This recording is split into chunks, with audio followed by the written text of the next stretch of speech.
I do love me some possessive, jealous, protective men in books. I will never get sick of reading books like that because there's something about how each couple falls deeper for each other and changes their ways. Because Giovanni, it's not like she wanted it. She wasn't begging for that ring anyways. Hi guys, it's been a hot minute. I know. I'm sorry, but I've just been in a video filming slump. But I have book recommendations for you guys, and this video is all the books that I read in the month of February. So I'm just gonna get to it. If you guys see me looking around, I'm just trying to find my thoughts. I wrote things down, but I don't understand it. But it is what it is. We're gonna get to it. UofJ, first book I read in the month of February. Actually, series, which you guys probably saw this in my January, what I read in a month. If you guys didn't already know, this is one of my favorite series of all time. I think a large part of this is due to the fact that who is squeaking outside? Oh my gosh. We're going to pretend the noises in the background don't exist. UofJ has a very good, just a comforting friend dynamic as well as a family dynamic.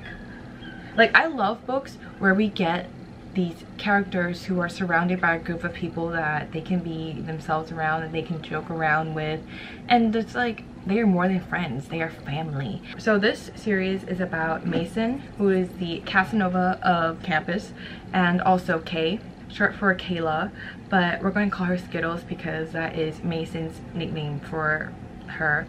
So it's about Mason and Skittles. Mason is, I think, a linebacker in the football team, and being the Casanova, like, everyone knows him, everyone wants to be with him, and Skittles is trying to avoid the spotlight. But it's kind of hard to do that when you are friends with cheerleaders, and also one of her best friends is a basketball player, and this is a college sports romance. Did I not say that? Mason takes an immediate interest in Skittles because Skittles, I didn't mention this, but she is tiny. Like, compared to her friends, she's pretty tiny. Because of her height, Mason takes notice and is immediately drawn to her. And her rainbow color hair, hence the name Skittles. They pretty much just develop from there. Mason tries to get to know her. Skittles is like, no, I know your reputation, stay away. And I didn't even mention why Skittles doesn't want to be in the spotlight, but it has to do with her history with football players, and it also has to do with the fact that her brother is a famous NFL player. This girl is just constantly surrounded by football players. 5 stars. I just love it. Also, Mason is pretty jealous, and he's also possessive. Possessive fictional men. The next book that I read is also written by Ali Siz, but this is a standalone series, and it is Power Play. This book is actually in 3rd POV, but it's also dual. It follows Jordan and Jake. This is a series, the BTU alumni series. Jordan had just moved back to her old town. I don't remember, but she just moved back after dorming in NYU, so she's transferring to BTU. Basically, Jordan moves back home and finds out there's a new neighbor, and the new neighbor is Jake. Jordan and Jake, they meet. They are immediately like very interested in one another, but Jordan's a little bit iffy about pursuing whatever it is with Jake because of something. There's always something in the past, but you're hinted that something happened with Jordan and an ex-hockey player, which I failed to mention, but this is a hockey book, and Jake is also a hockey player who plays with her brother, Jordan's brother, 2 of her brothers. Oh my god. But Jordan has 2 very overprotective brothers. That's how they all know each other. But regarding Jordan and Jake, there's interest, but Jordan doesn't want to take that step because first of all, something happened between her and an ex-player, and also the fact that Jake is teammates and best friends with her brothers.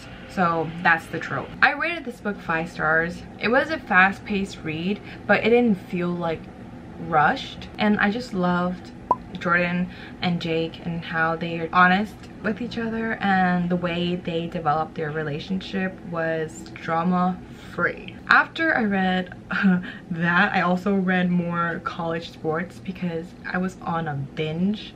So the next one I read is Losing Memphis by Hannah Gray.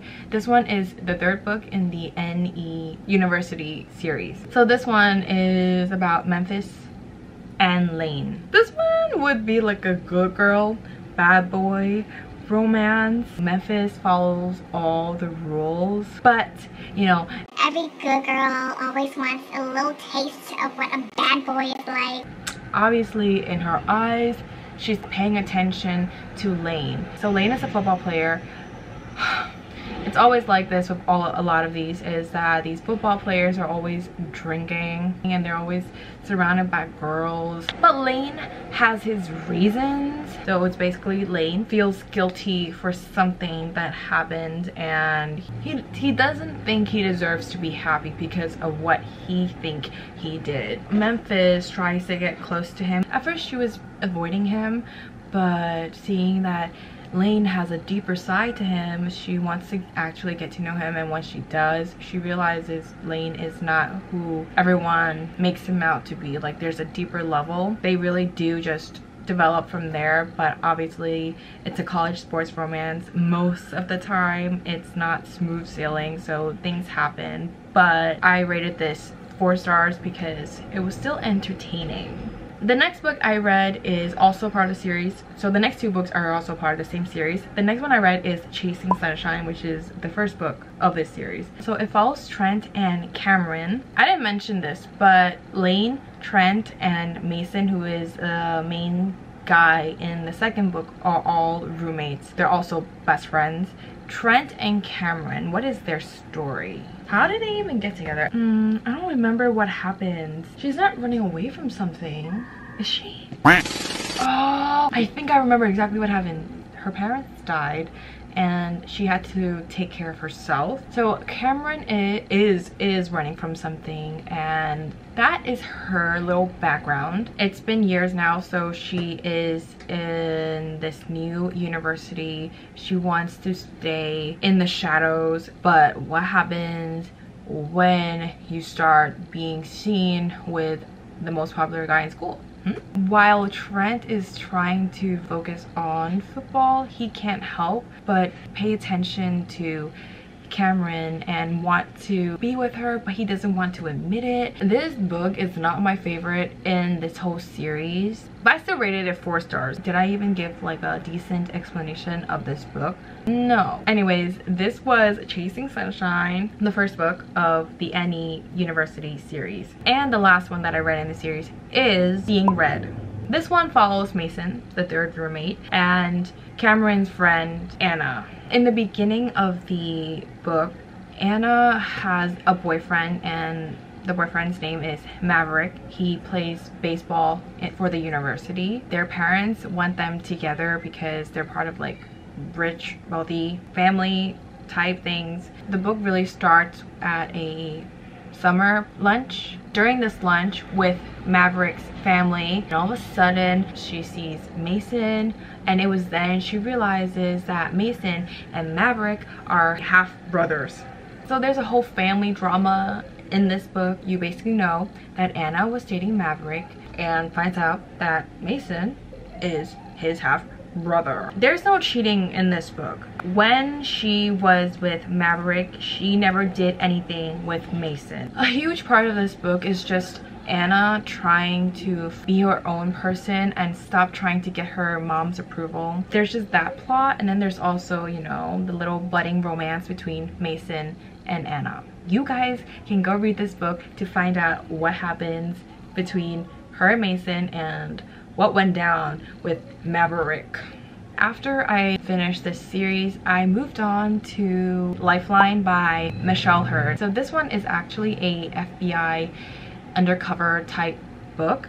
Follows JJ and O'Brien. This is definitely insta-love because O'Brien, oh my goodness, this guy, the moment he sees her, he's like very protective and wants to keep her safe. So he takes her under his wing because she's new to being an agent. If you ask me for a specific department, I don't remember. Before you guys even decide to read this book, I recommend you guys go and check the trigger warnings because it's dark. So JJ and O'Brien, they go undercover and try to take down a certain organization. This book is pretty fast paced. There's some books where there's insta-love and it's actually believable. But this one, I don't understand how they fell that hard. I rated this one 4 stars because I do love me some possessive, jealous, like protective men in books, so I can't give O'Brien 3 stars. It just wouldn't be right. The next book I read is part of the Brutal Birthright series by Sophie Lark. This one, which is Bloody Heart, it follows Dante and Simone. You know, in some ways, this is also insta-love. Without giving much away, Simone is the daughter of he's like a politician, and Dante's family comes from mafia, and that someone isn't happy about this. Simone's father doesn't like it, so basically her family doesn't really support the relationship between Dante and Simone, and the whole family thing was a huge part in like the first half of the book. And in the second half, Simone's parents, mainly her father, doesn't want her to be seeing Dante, and you already know what happens after that. But something even bigger happens, which leads to the second half of the book, which I'm not going to tell you guys what it is, but what I will tell you is it's fast forward many years later. So it's kind of like a second chance at love. I rated this 4 stars. I'm talking way too much. I need the drink. After I read Bloody Heart, I decided to read this beautiful series, which is the More Than series. It's by Dominique Wolf. The first one is called More Than Once. Second one is More Than This.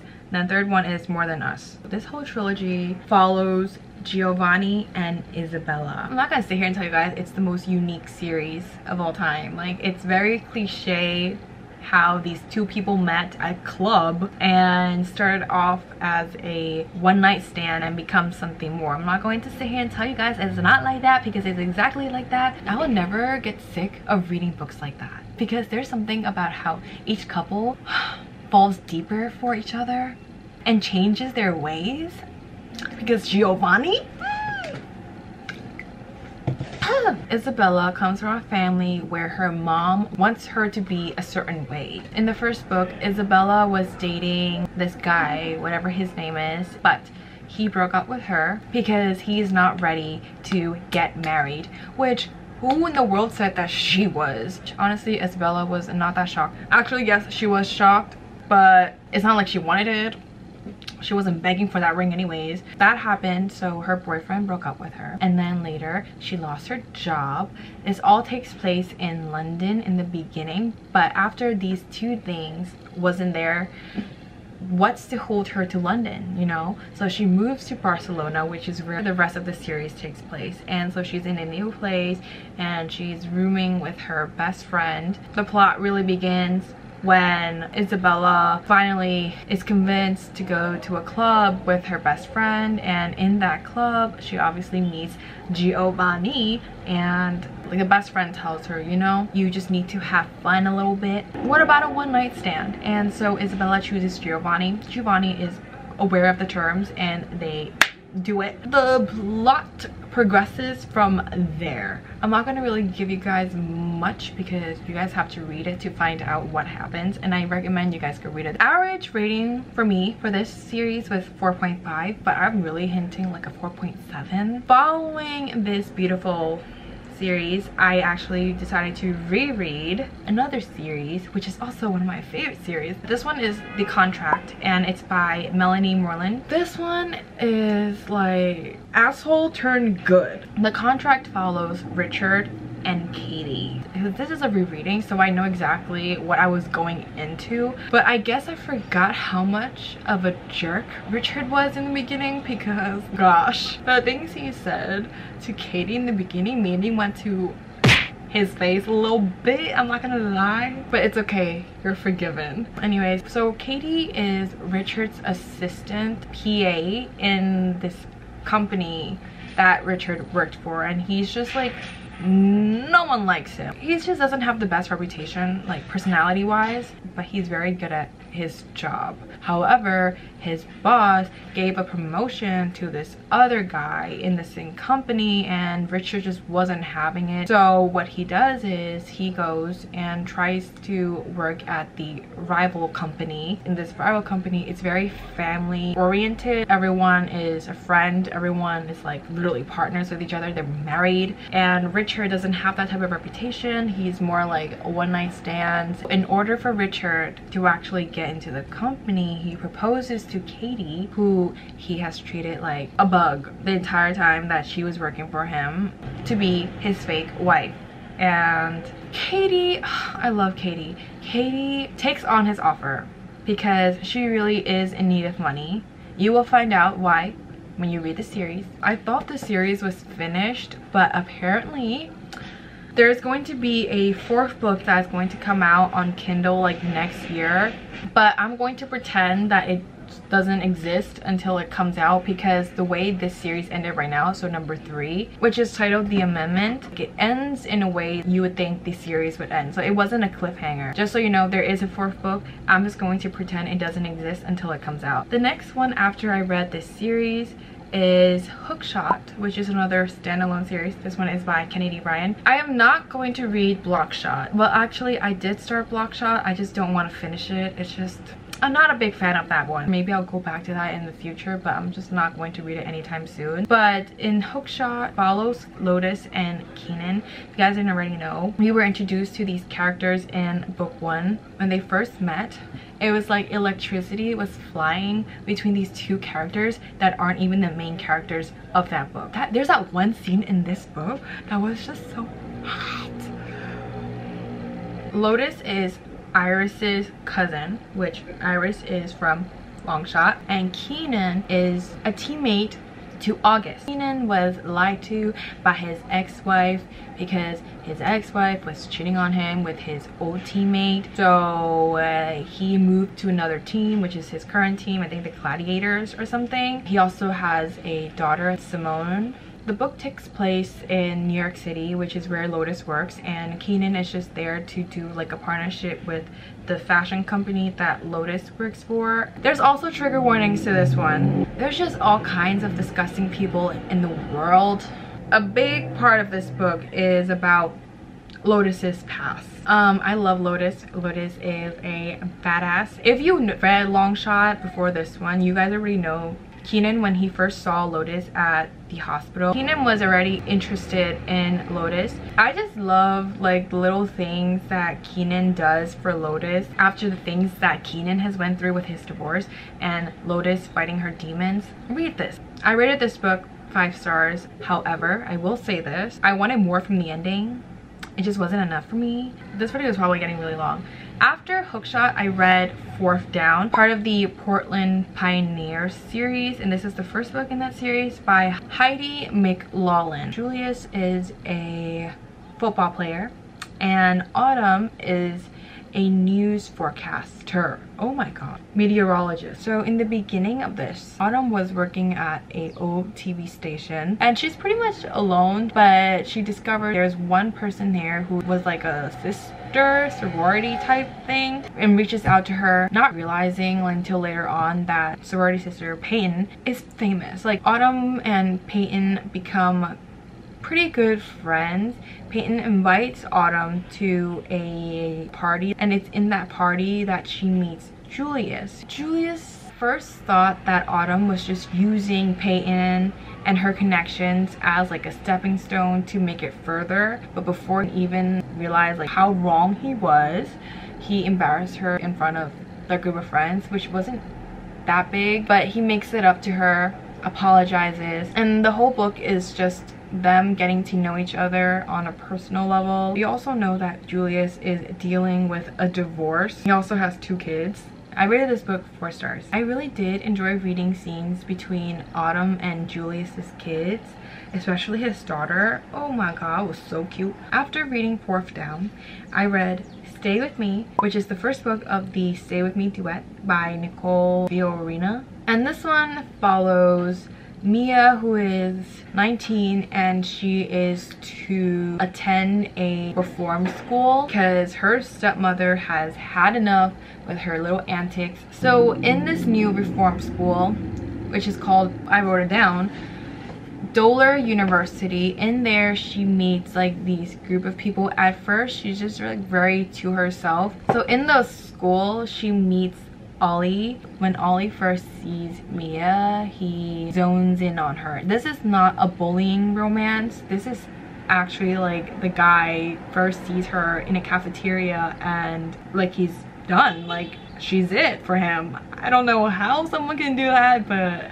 it really is just Mia in this reform school, and she has to stay out of trouble or else she would be moved to a psych ward or something like that. This is a very general general thing I'm saying, but you just really follow Mia and Ollie, which you actually only read from Mia's POV throughout the first book, and it's only in the last chapter of this book that you get to read from Ollie's POV. I haven't read the second book yet. I'm not rushing to read it. I just need a break from the book, so don't spoil. There's just like a lot of things that went down in this book. Like so many things took place. Oh, this is also a boys fall first. Look at the trigger warnings before reading this book, because there are trigger warnings for this.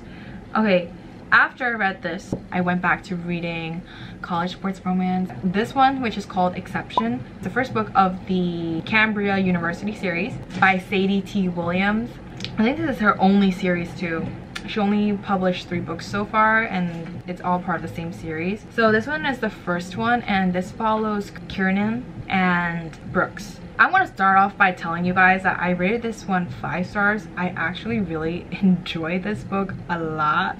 It just spoke to me. Kiernan she's a softball player, and also one thing to know about her is that her father is a Hall of Fame quarterback, and because of that she really tries to stay out of the public eye, as in like she doesn't want to ride her father's coattails or just really have anyone know who her father is, so she stays under the radar in that aspect. And Brooks, his father is also a famous football player. He already has his father's background, and then he himself is also a football player, and a good one at that. These two meet in a library. What really intrigues him is that Kiernan just doesn't go crazy for him like all the other girls. Like, why isn't this girl going crazy for me? And because of that, he's like, she's very interesting.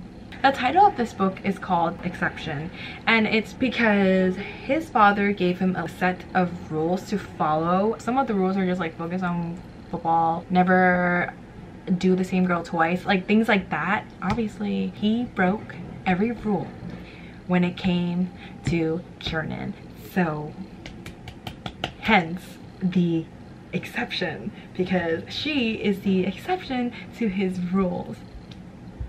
This is so cheesy and I love it. It's almost over, I promise. This is the last one I'm talking to you guys about, and this one is, we're ending on a spicy ass note. Every book I read is spicy. This one is to the next level, which is Bittersweet Surrender. It's a part of the Bittersweet series, and it's by QB Tyler. If I tell you a book is by QB Tyler, most of the time there's probably a taboo, forbidden element to it, and it's dirty, smutty AF. The first 2 books of this Bittersweet thing is a duet, and it follows Will and Charlotte. And I will preface this by saying this is a book that includes cheating, So if you don't want to read about cheating, don't read this. Will is a marriage counselor.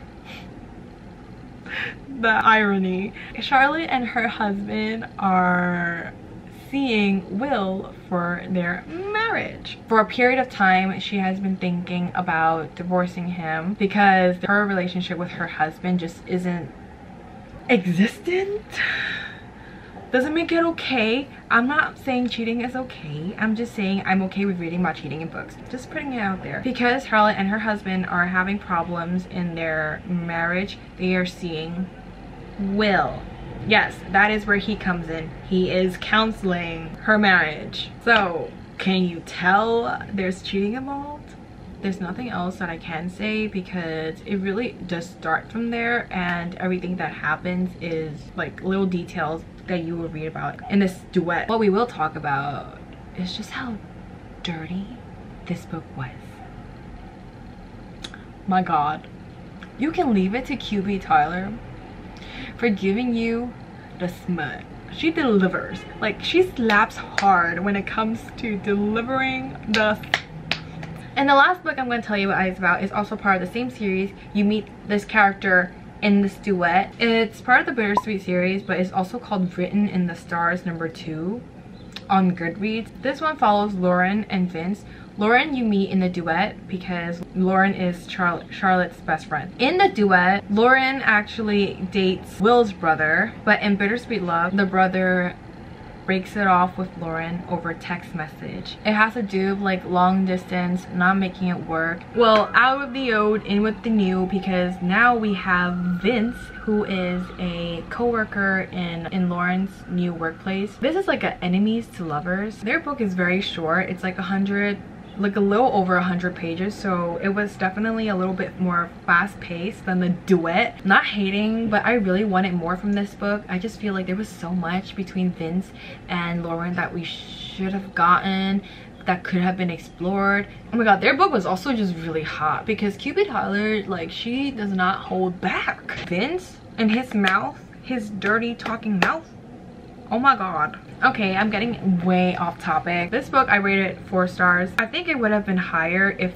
we got more from them because it was pretty short and fast. If I have to like pick, I would say that Lauren's character was definitely more bearable than reading Charlotte's character. That woman keeps crying like every freaking chapter. I don't even know where she get all these tears from. Where does it come from? Like, how does she have so much? And thank you so much for watching this video and for making it this far. I don't know how you guys did it, but so I will see you guys in my next video. I hope you guys decide to read some of these books, and I don't know, let me know if you guys liked it, if you share some taste or not. Make sure to go and check trigger warnings for some of these books because don't say I didn't warn you. And I will see you guys next time. Bye.